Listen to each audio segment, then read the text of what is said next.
Hey guys, and welcome to season 4 of the Yes People podcast. I'm your host, Savia Rocks, and in this season, we get to remember and reminisce back in time with some of our guests like... Hey, we are Entity, and you're listening to the Us People podcast with Savia Rocks. Peace, my name is Oni. I'm a producer-engineer from Queens, New York. Hi, my name is James Green. I'm a TV presenter, sports reporter and journalist. Hi, this is Joy Langley and I'm the author of Navigating Stress. Hey, this is Travis Glossop. I am a creative radio producer for Kiss FM and you're listening to the Us People podcast with Savia Rocks. We highlight the strengths of our cultures, talking about diversity and inclusion and speaking out loud and proud about who we are. I was never that good.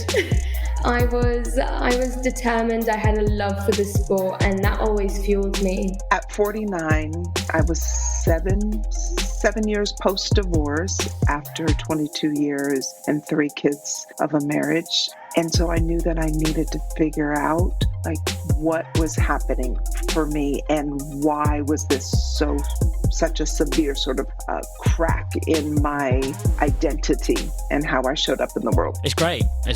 I'm glad because I'll be honest, I didn't really work that hard at uni, so it was good to leave uni and really get on it, really because I also, as a person, I think I value productivity. A lot of people live to work. I think I am one of the work to live guys, but because my work is amazing, that's all right with me. So as a person, I go to bed happy when I've had a productive day. We've also saved the best till last by honouring another artist and showcasing their talent as our new theme song with none other than your host, Savia Rocks, featuring in their song. So guys, enjoy, stay creative, and as always, please continue to be kind to one another. Let's go.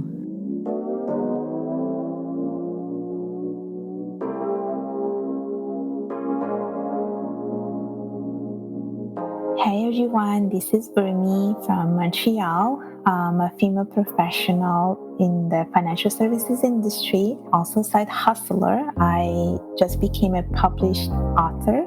I'm also a blogger and I'm also a YouTuber. And today I'll be on Ask People podcast with Savia Rocks. So make sure to listen to the episode. Gotta keep my energy and peace of mind. I protect my energy and peace of mind. Gotta keep my energy and peace of mind. Hey guys, welcome to another episode of the Yes People podcast. I'm your host, Savia Rocks, and today, Urmi is smiling already even before I've started, but this is going to be good. I have the beautiful Urmi here with me. Urmi is a female finance professional. She is also a published author. I'm so proud of her. Urmi, thank you so much for coming on the Yes People podcast. How are you? I'm good, and you? Aww. So, Urmi, my first question for you is, could you tell me about yourself, where you grew up, and how that influenced you to be the beautiful person who you are today? Yes, so I grew up in Italy. And my parents are from Bangladesh, so I always tell people that I am Italian by birth and Bengali by blood. So I grew up pretty much my whole life in Italy. I did my studies there. My upbringing were pretty much in Italy. And I actually moved to Canada 12 years ago. And I would say that my life in Italy and my whole South Asian culture really influenced me the person that I am today, because when I was growing up, I struggled a lot with cultural identity and I never knew how to identify myself. I was never sure, do I say I am Italian, do I say I'm Bengali, and I struggle a lot with that. And actually the book that I just wrote, it's about that. I talk about how it felt like growing up in Italy, while also I knew that inside out I'm also South Asian. Yeah. And so I talk about little episodes that happened to me when I was growing up and things that really left something in me, and I talk about those things in the book. And a lot of the times when I speak to people, I always tell them that I felt like I was never fitting anywhere, because when I was in school, all my friends were Italian. There were not that many immigrant kids. And I had a little bit of hard time, making them understand who I was, because for them it was different. It was something completely new. They didn't know anyone who had origins from Bangladesh. But then when I was home, I also struggled a little bit because I had so much of the Italian influence in me that I also felt like I was not fitting at home. Yes. So I felt like I was struggling a little bit with that, fitting somewhere. And then as I grew up, I still struggled a lot with that. But then recently I started to tell the world that I am Italian Bengali, because I do embrace both cultures 100%. I know that I am Bengali by blood 100%, but I still feel like the Italian part is so, it has such a big influence in me that I feel like I'm also that, because I do like eating pasta, I do like talking in Italian, stuff like that. So I am a little bit of both, basically. And I'm also Canadian now because by law I became Canadian. That's pretty cool. So you're multicultural. I was reading that you love pasta, and one thing that I actually love eating is pasta too. So we have something in common, which is pretty cool.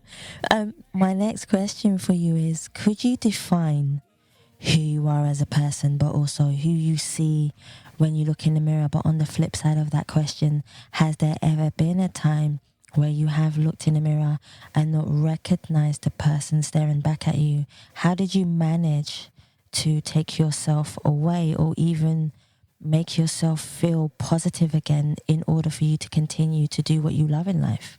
I would say that there are two words that describe me, which are passionate and resilient.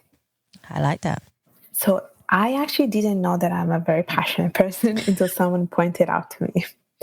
And basically it just happened a few years ago that someone was like looking at me, because I always tell people what I do, but I never realized that I have a passion for the things that I do. And probably because I didn't know, I don't know, I think I probably was not aware about what this word meant. And someone looked at me and he was like, I think you're a very passionate person, because everything you do, you put your soul in it. And then I was like, yeah, you're probably right about that. Then I never realized it. And only now I see that everything that I do, like I do it with love, like volunteering, my blog, when it comes to helping people. And then the word resilient, I think it's something that, again, I was not aware of, but every episode that happened in my life, I feel like I was very quick at getting myself up whenever there was an obstacle.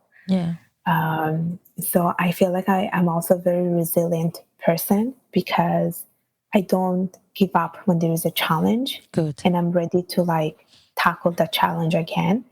And recently, like for instance, I had an issue where I was struggling a little bit with anxiety and I had to take some time off. But then I got back and I told myself that I'm going to be a strong person and I'm going to work on getting myself better and doing a lot of self-care. And I feel like I was able to quickly recover from it. And I've been able to do so many things since then.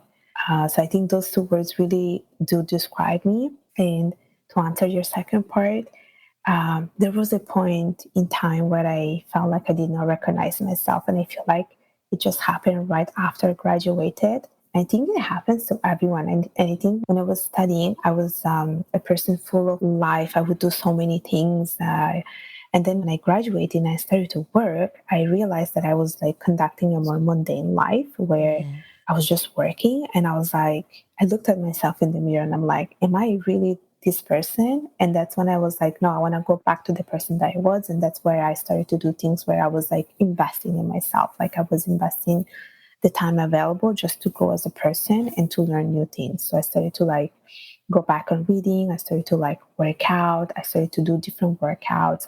I started to do volunteering, which is something that I really, really enjoy. And I started to go to like public speaking clubs. And I also started to study. So I was like working and studying. And I feel like I can find so much fulfillment when I'm studying.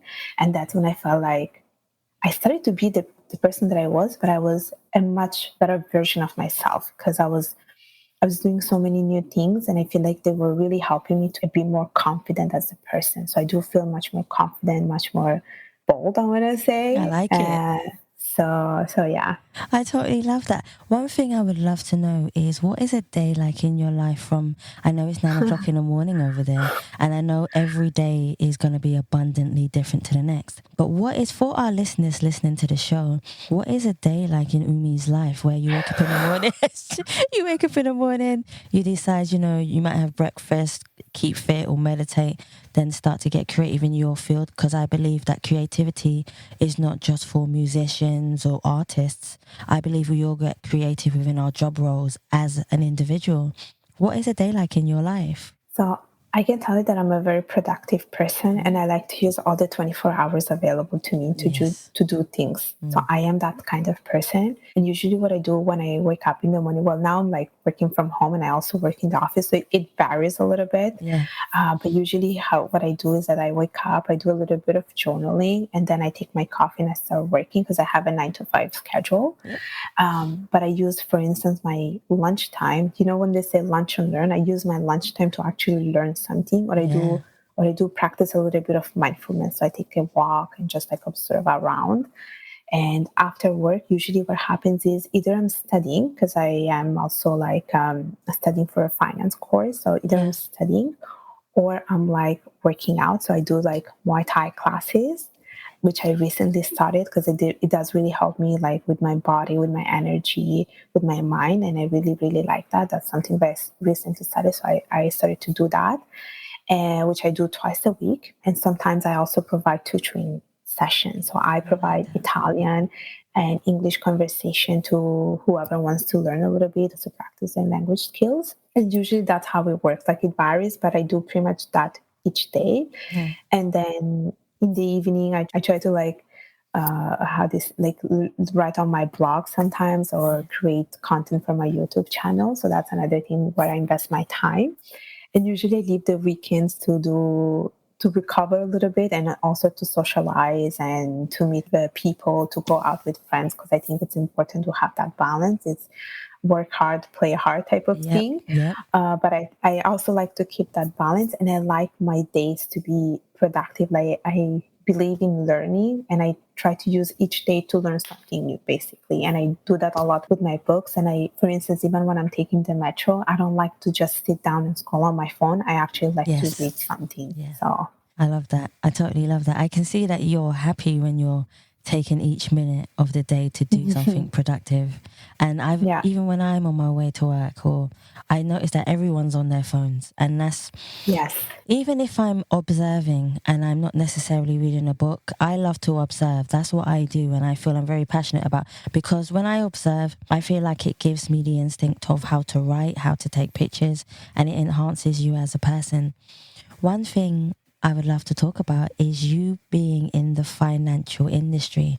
The reason why I say this is because I know that women, especially, might have it a lot harder than necessarily the men, because men go by egos and so on and so forth. How do you feel working in the financial industry as a professional, as a woman? And how do you feel like you give more women that doorway? Because each and every woman that knocks down an industry that is men-driven, it gives more women a chance to go in there a lot more easier. How do you feel like you do that for women? It's interesting that you asked me that question, because it was not just in the financial industry, like in the actual work, that I felt like it was male dominated. Also, when I was studying, I felt like it was very male dominated, like because my bachelor degree was in finance, and I would go to classes and I would just see like a lot of guys, and there were like very, very, very few girls taking finance classes, very few that go through this major. And I never thought, like, it never came across my mind that it was because it's finance. I thought, oh, probably they don't like it. But when I started to work, I actually started to realize more and more of this, that it's very male dominated. Like when you look at like upper management, it's usually men that you see in the upper management. Exactly. And then in the past year, I actually went through a lot of interview process. And every time I would go to an interview process, I would do like a research on the company, because I was always looking to work in a company which was very more equal, where there was representation, there was diversity.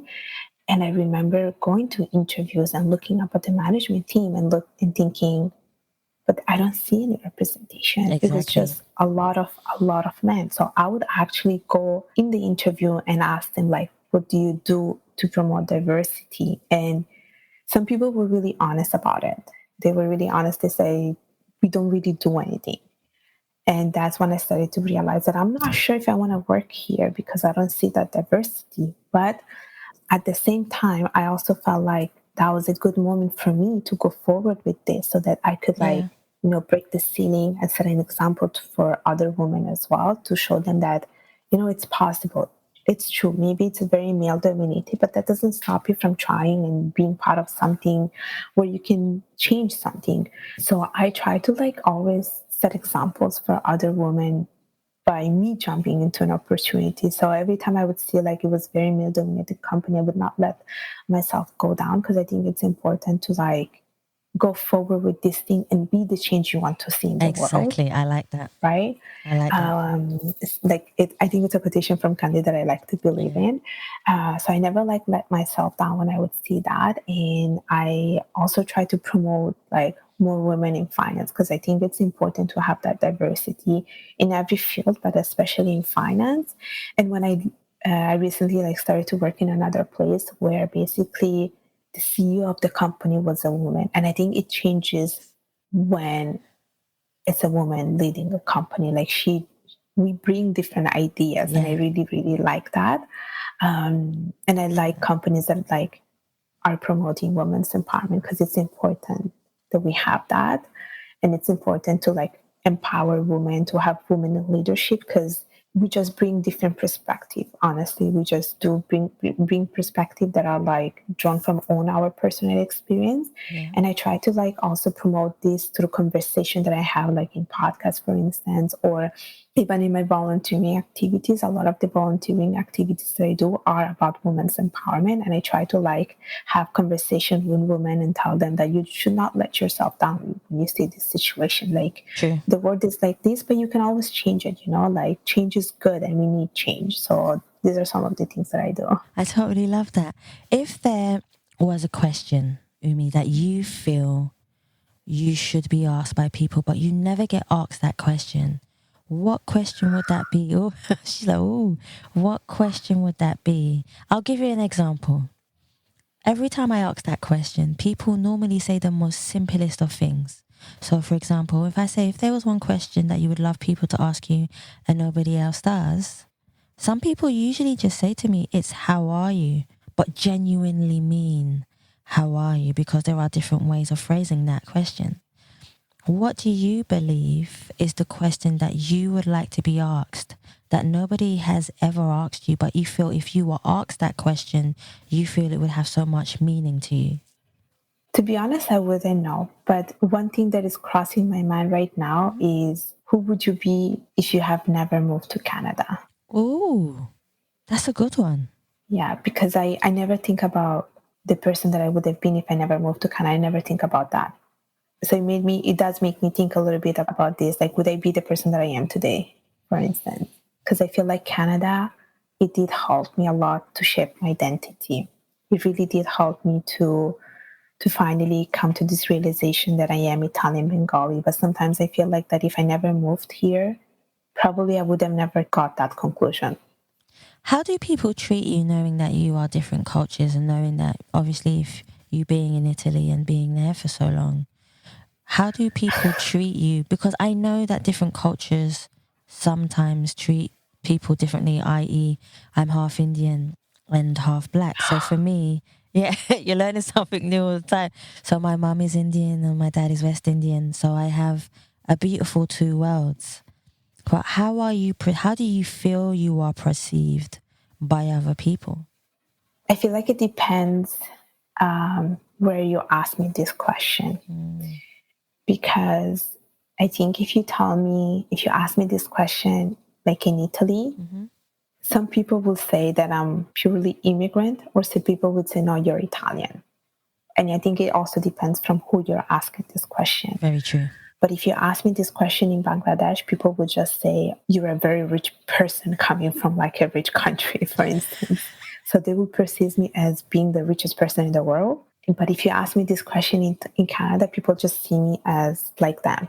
Like I would not be perceived negatively, because there are so many people like me in Canada. And then probably this is where I feel like in Canada, I can be myself. This is how I feel about it. I love that. What do you feel most proud of that you stand for as an individual in this world?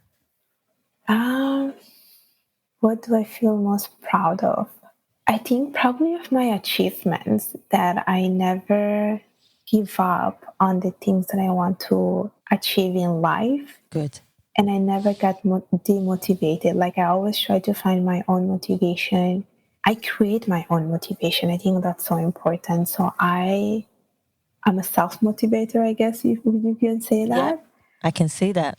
And because like I feel like it's so important that life is a constant work in progress. And I think for some people, they stop living life after they graduate and they just have this like, I want to say boring life where they don't have a purpose. Yeah. But I'm not like that. Like everything that I do has a purpose. Like either it's to help people, is educate to myself, or to meet new people by traveling. And I have that drive that I'm like always learning, that I'm always achieving something. So even like my own book, I didn't plan on writing it in June and publishing it in July. But I had this idea and I was like, you know what? I'm going to start it. I'm going to go forward with it and I'm going to complete it. And I know a lot of people, they have goals, Yes. but they never go forward with it. So That's I'm not true. that kind of person. So I feel very proud that I have accomplished so much. And sometimes I don't pat myself. Like I don't like to, I want to say show off about that, but I should be proud of the things that I have done so far because I think it's very, very important. And I feel like I have done so much so far. And I'm very, very proud of that. And I would say the other thing that I'm very proud of is that I'm very authentic and I'm very genuine. I think I'm a very genuine person in general. And I think you can see it when I smile, when I cry, everything is written on my face. I can never hide it. And that's another thing that I'm also proud of. I totally like. Let's talk about your book. I would love to know more about your book. You say you wrote it literally about in a month. Is it a month you took to write your book? Please tell us more about your book, the title of your book, what inspired you to write it, the emotions. Okay, so basically it all started with this other book that I read, which is called Confessions of a Brown Girl. And I read her book and she was basically telling her story about being a brown girl. And when I read it, I was like, this girl, she's just telling my story because everything that she was talking about, I could totally relate to it to the point that I felt like she was just writing about myself. So then I messaged this girl, like I found her on LinkedIn and I messaged her and I said, thank you so much for writing this book. I just felt like I could resonate so much with it. Yeah. And I asked her like, what took you to write this book? Because she's talking about her confession. So it's a lot of like statement about being a brown person and how hard it is to be a brown woman. And she was going through these struggles and she had to get all those thoughts out. Yeah. And I also have a lot of thoughts as well, but I never went forward and write them because I'm like so concerned about what the society or the brown community will think of. So I like held back a little bit. And then I spoke to her. She was like, she just self-published her book and she said that really helped her to cope with all these issues of being a brown woman. So then I would say after 6 months, I read another book which says how to write a book in 30 days. I read that. And then I just sat down and every day I was like, I'm going to write about all these things that I have in my mind. So I had like a draft and every day I was like sitting down, writing for 30 minutes, maybe an hour. Some other days, like on the weekend, I would sit down for like longer hours. And then I had like a script ready where I just talk about my own struggle of growing up in Italy, where my parents wanted me to be a certain way, like the typical Bengali girl, whereas I feel like the society that I was brought up was totally opposite from that. And I struggled so much, like what it felt like, for instance, going to school in Italy or, dressing in general, like my parents wanted me to wear like typical Daisy clothes when I was like going out, whereas sometimes I just wanted to wear t-shirt and pants, but they were not okay with it, for instance, you know what I mean? So I talk about those little episodes, and then I literally wrote this book in like 30 days because I was like, no, I'm going to write it. I'm going to publish it as soon as possible. And then I basically found someone on Fiverr, on their website where you find all the freelancers. And I said, I need you to like help me to like edit it and format it. So she helped me, like she took two weeks. And then after that, I published it. So I basically, the title of the book is Discovering Your Identity, a rebirth from interracial struggle. and I had people about it, they feel like they can relate to it. It's not something that everyone can relate to it, but it's more something for third culture kid that I think they can relate to this issue, which is a big issue, like I feel like especially immigrant parents that move to a different country, you can never expect us to be fully from the origins of your own country. Like you have to adjust first of all, and you have to be okay and accepting that your kid will be different. They will grow up with different values and a different culture, which is the third culture. And I had a lot of difficulty because my parents, they're very, very conservative and they're so attached to their own culture. Yeah. But I'm also attached to my own culture too, which is also the Italian culture, which I love a lot. So I talk a lot about that.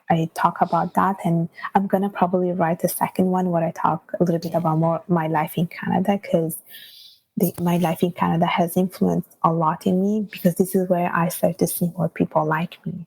And what I felt like I was not normal, but now suddenly I feel normal because there are more people like me. I like it. I definitely like it. What do you feel are one of the subjects in the world that you feel people should talk about more and embrace more as an individual? What do you feel is missing in the world that we should talk about more to connect us together, rather than what the media, and I don't talk about this very often, but I feel like I can talk about it with you, rather than what's out in the world already? Well, I do like talking about women's empowerment, and I know it's something that a lot of people already talk about, but I feel like it's not talked about enough in the South Asian community.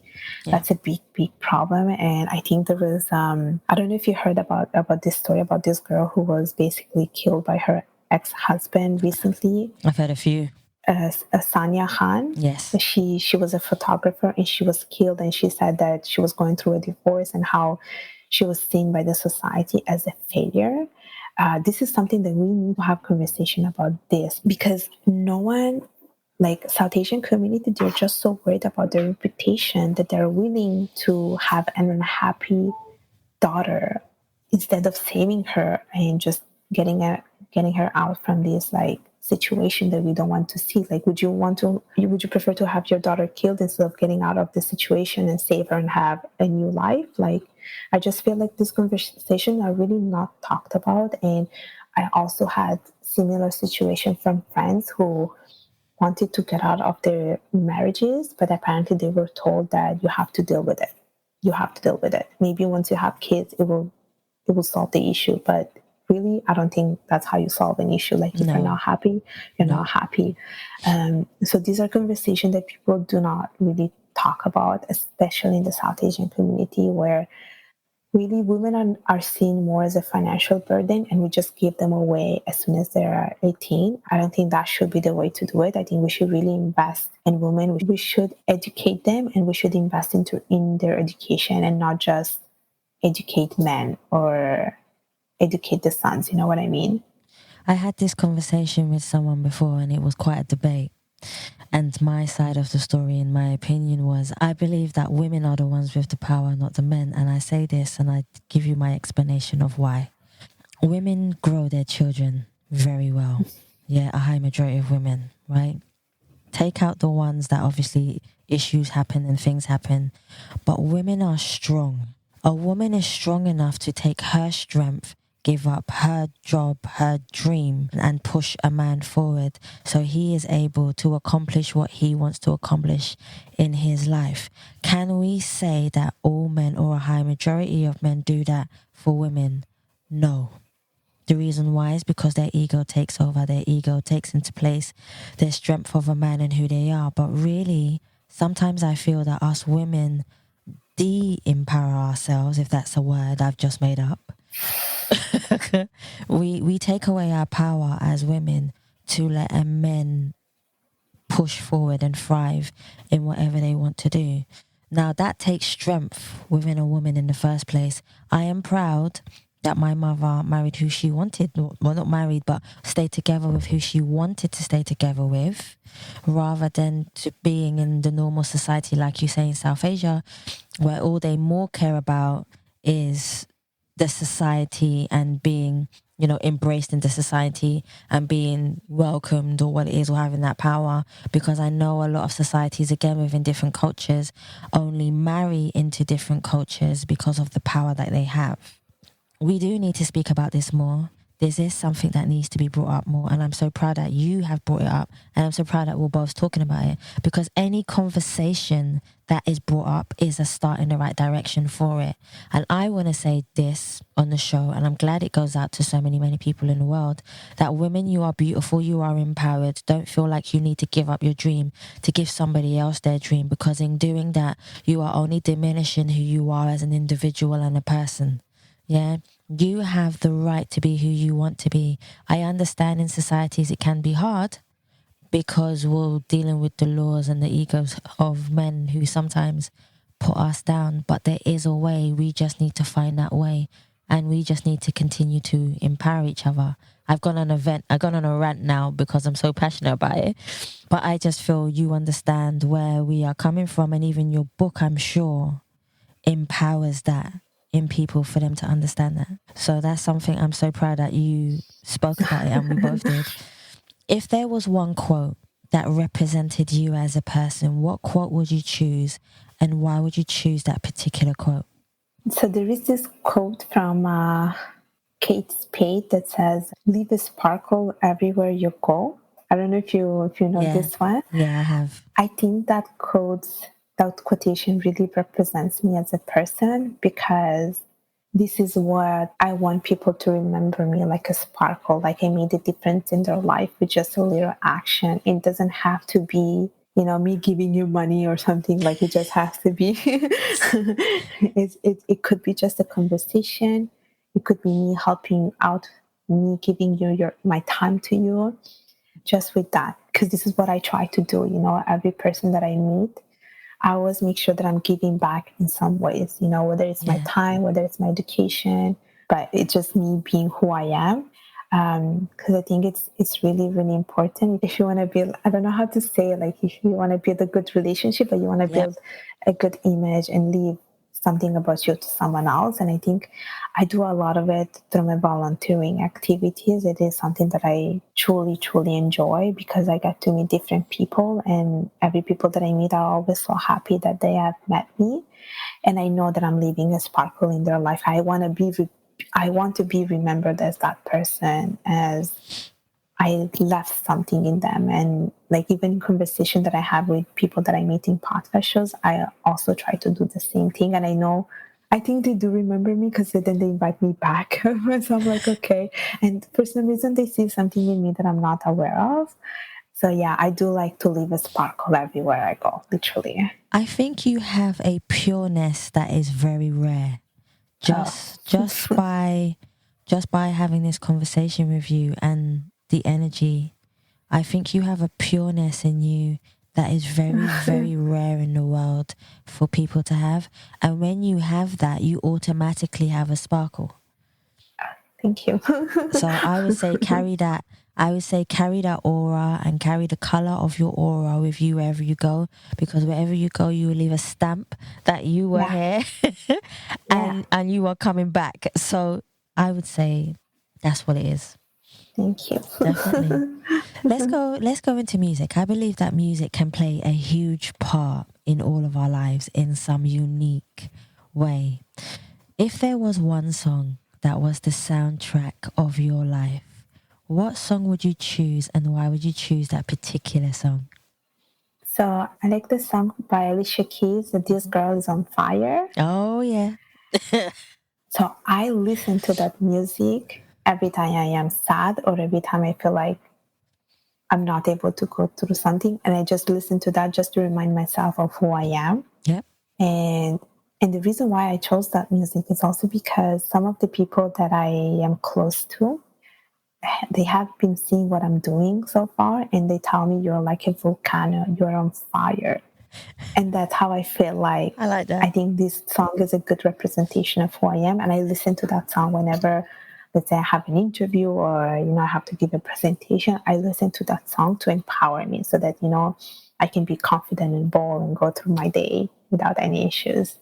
Oh, I love that. When did you realize that language and words had power to change a nation? I would say it was when I joined Toastmaster, which is a nonprofit organization dedicated to practice your public speaking skills. And it's only then that I realized how much words can be impactful and powerful. And I also realized how much silence is also a way to communicate with people, but I never realized it. Yeah. Because I think silence can say a lot, like it really does say a lot. The silence treatment, you know what that means? Yeah. So it does say a lot. And my purpose of joining Toastmaster was because I want to become a better speaker, a better leader, and because I want to give a TED Talk eventually, because I want to make a change through my voice. And voice is all we have to make a change. I don't believe in like violence, like in actual violence. If you want to make a change, voice is enough to make that. And I would say that's when I started to realize how much our voice can have so much power. And as long as you use impactful words, you will make a change. That is true. I remember my grandmother saying to me, it's not what you say, it's how you say it and communicate it to the world that will make a difference in their minds so that they can change as people and become their best selves. So I thoroughly believe that. How do you feel about boundaries, and how do you push your boundaries when you are in an uncomfortable situation? That's a very good question. And I think when I was growing up, I was not really thought about boundaries. Yeah. And I think it's because the South Asian community does not tell you what boundaries are. Like everyone is expected to know everything about you, and there's no such thing as privacy. And I think the other problem is that we are taught to be people's pleaser. And I'm learning about boundaries like literally now. Like it's been really like in the past few years that I'm learning how to set my boundaries, how to say no when it's not serving me. And I think for me it's really hard to set boundaries because I think my parents taught me to always say yes and always to please people.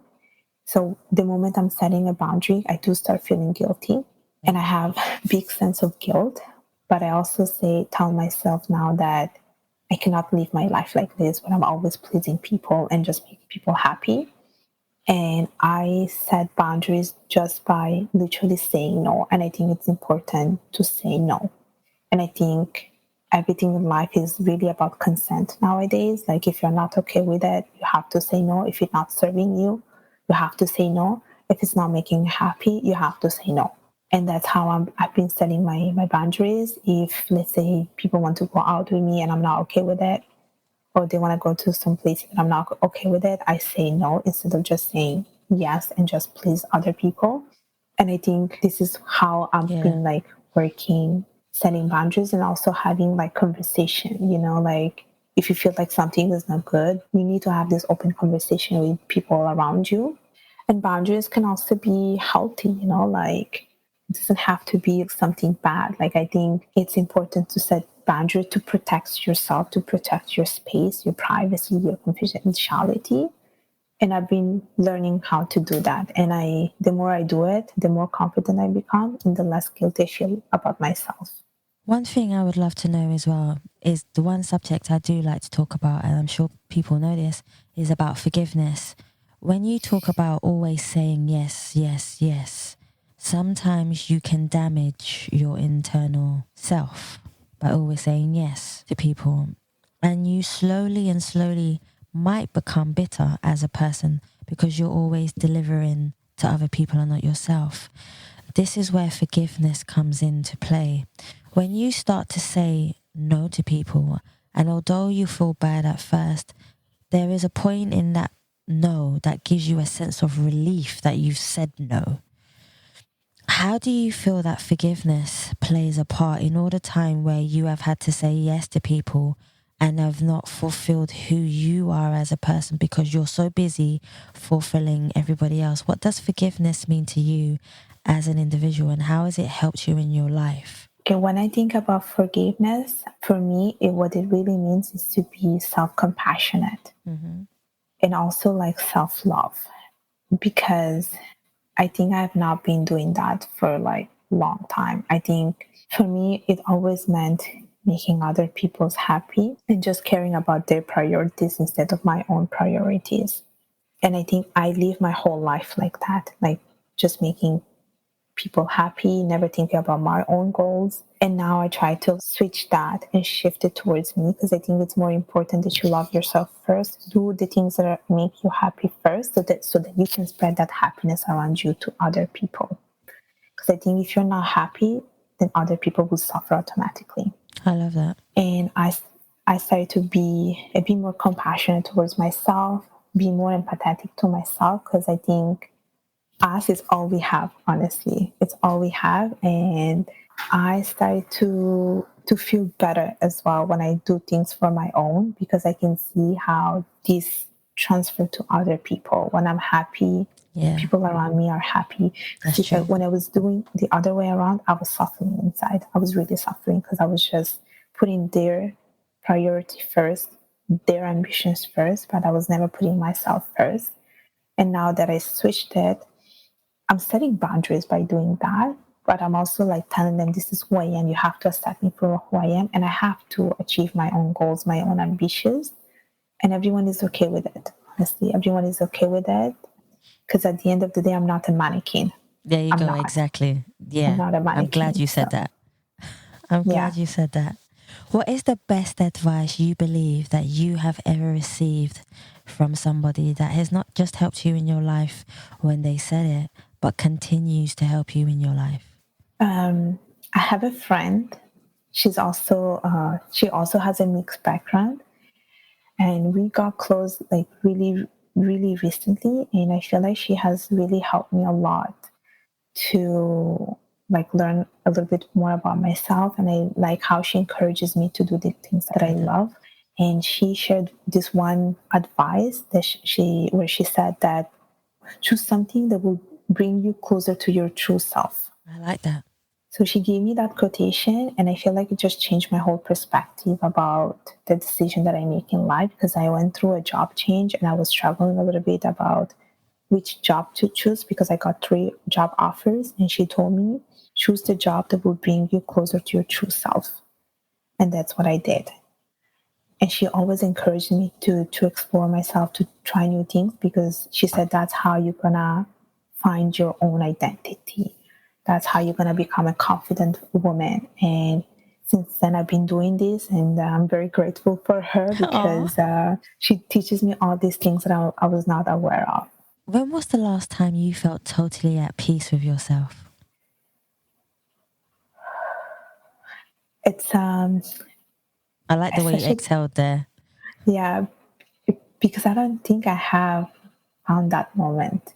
Okay. Yeah, I don't think I found that moment where I have been totally at peace with myself. I don't think it's there yet. It will come. It will come. It will come. I know it will come. For a person to be as pure as yourself, it will come. It will come. If you had any advice for anybody out there who has listened to this interview and is on the same or similar path that you are on, what would your advice be about believing in yourself, having courage, never giving up, regardless if it's money issues or support issues or emotional or mental health issues? What would you say to that person about believing in themselves and never giving up on what they love to do in their lives? So I can tell you something that I drew from my own experience, and that has been to always be curious. Very true. And to do what makes you happy. Because a lot of the things that I've been doing so far, I was curious about them, but I didn't know what the outcome would have been. But the moment I tried them, I started to realize how happy they make me. And I feel like that's how it has helped me to be my authentic self and to find myself. Because I feel like at some point I really did lose myself. Yeah. But when you lose yourself, you find yourself, and you find a better version of yourself. You know what I mean? Yeah, I like that. And I think my curiosity really led me to be the person that I am. And I think the best is yet to come, honestly. I like that. So like a lot of the things that I've been doing so far, so for instance, I'm just going to give you one simple example is I first did this YouTube interview with a friend. It was my first time doing this interview with her. And I was so nervous. I was so afraid. But I was also curious at the same time. Mm-hmm. And after I did this interview, I was so glad that I did it because I just felt like I had this boost of adrenaline. And after that, I was like, I will need to create my own YouTube channel. So that's how I created my own YouTube channel. And it makes me so happy. See, you start with the small things and then you grow. And that's how life is. My last question for you is, I've had the abundant privilege of having you on the show today. And if anybody else would like to get in contact with you, just talk to you, find out what you do, read your book, find out about finance, just know your personality as a person, where can they find you? Yes, so I have my own YouTube channel. It's called Urmi Hossain. Then people can connect with me on LinkedIn as well. It's called Urmi Hossain. I have my own blog. It's called myways.ca. Mm-hmm. And I also have my book. It's called Discovering Your Identity, and it's written by me. So people can find it on Amazon. And that's pretty much it. I like it. I want to thank you so much for taking your time to come on the Us People podcast, but also for showing your purity, your compassion and kindness, but also such a soft energy that you have that I can feel all the way in London, guys. And it repels all the way back to where you are. Thank you so much for coming on the show. Thank you. You're more than welcome. Guys, I want to thank you so much for listening to the Ask People podcast. And please remember you can subscribe and leave a review on Spotify, iTunes, Google Play, and any other platform that you prefer listening to. Please also follow us on Facebook, Instagram, and Twitter. And you can also donate to the Ask People podcast by simply going to the Savia Rocks website or just typing in paypal.me/Us People podcast. Guys, thank you so much for listening. Stay happy. Stay positive, and as always, please continue to be kind to one another. Peace of mind, peace of mind. Gotta keep my energy and peace of mind. I protect my energy and peace of mind. Gotta keep my energy and peace of mind. Peace of mind, peace of mind. Gotta keep my energy and peace of mind. I protect my energy and peace of mind. Gotta keep my energy and peace of mind. Peace of mind, peace of mind. Gotta keep my energy and peace of mind. I protect my energy and peace of mind. Gotta keep my energy and peace of mind. Peace of mind, peace of mind. People say that having a peace of mind is trying to find a consistency of calmness within ourselves, to crave for a clarity that drives us through our emotional journey of life, to never let a person's judgment manifest into a fear inside of us, learning to believe in our ability to shine through the darkest moments and tunnels when we cannot see the light. Patience being our light for forgiveness and strength, to believe in our destiny. If you want real peace of mind, one needs to stop fighting their inner thoughts and embrace them with love, because love is the most amazing and beautiful strength that we have to conquer our peace of mind. Make your thoughts impact a nation by keeping them true and honest, especially to yourself, but make your peace of mind protect you when you don't have strength to embrace anything else. Find your peace of mind by listening to your heart. Thank you again for coming on the show. You've been like one of the most humblest guests I've ever had come on the show. Thank you so much. No, you're more than welcome. I'm glad we got it done after so long. Yeah, thank you. I protect my energy and peace of mind. Gotta keep my energy and peace of mind. Peace of mind, peace of mind. Gotta keep my energy and peace of mind. I protect my energy and peace of mind. Gotta keep my energy and peace of mind. Peace of mind, peace of mind. Gotta keep my energy and peace of mind. I protect my energy and peace of mind. Gotta keep my energy and peace of mind. Peace of mind, peace of mind.